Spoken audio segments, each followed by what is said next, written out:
I give you $1 billion. And the currency, it's high frequency money.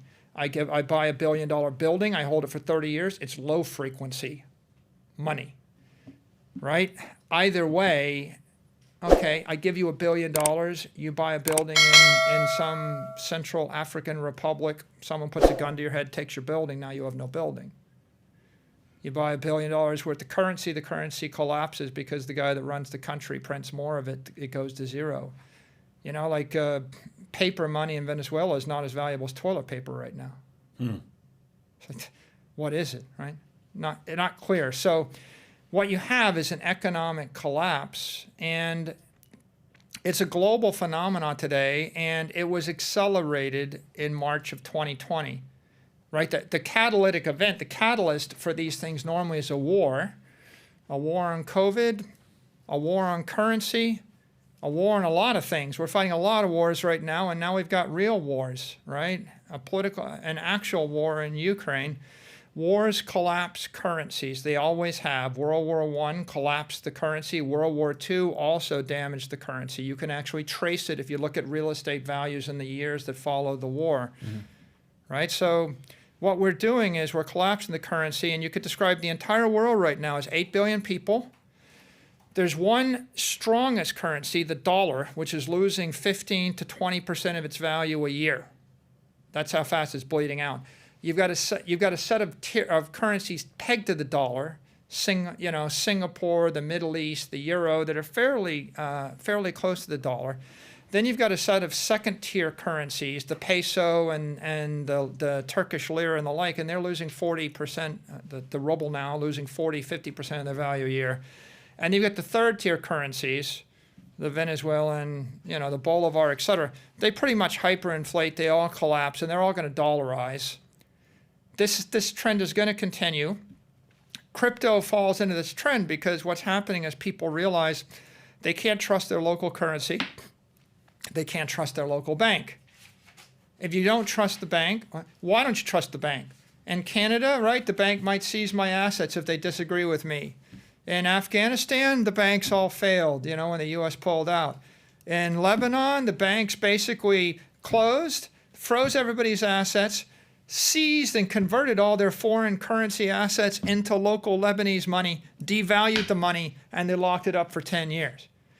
Okay, so when you have hundreds of millions, if not billions of people losing faith in the currency, losing faith in the banks, what do?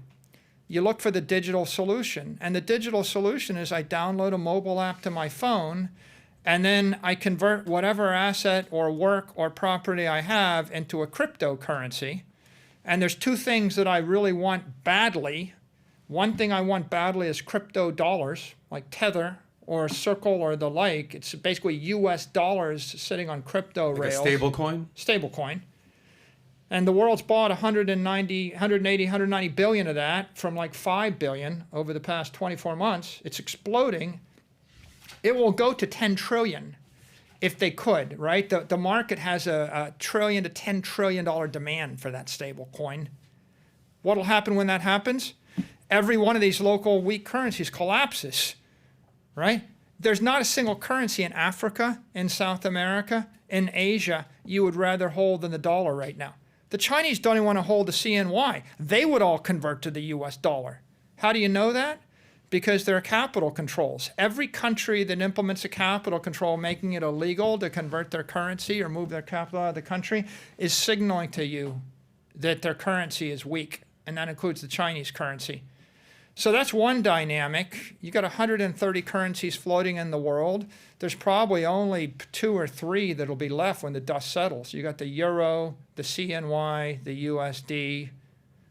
Everything else either gets pegged to those or it collapses into those. And then the second thing the world wants is it wants crypto property. It wants money to give to your grandchildren. I want to hold my money for 100 years, if not 1,000 years. The dollar won't work.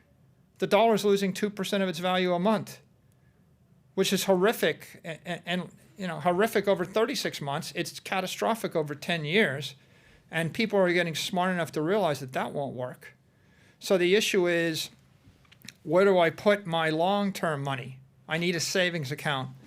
So hence, this is where Bitcoin comes in. Bitcoin is the dominant crypto property network in the world. It's pretty much the only perfected digital property network the human race has created. It's a proven digital property.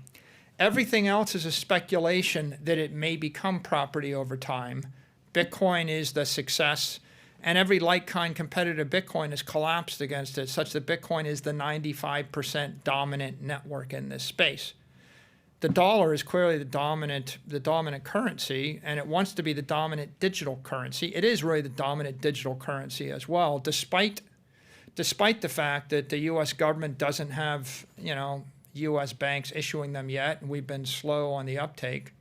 You can see where this is headed, and the driver is the stampede of everybody else in the world. Right? You're a rich American and you feel comfortable with your banking structure. Okay, maybe you can ignore this, but name somebody in Africa, Asia, or South America that can ignore this issue right now. Right? I invite you to sell all your money and move to a country in Africa and then invest it in local property, local companies, local currencies, and put it in a local bank and feel good about yourself.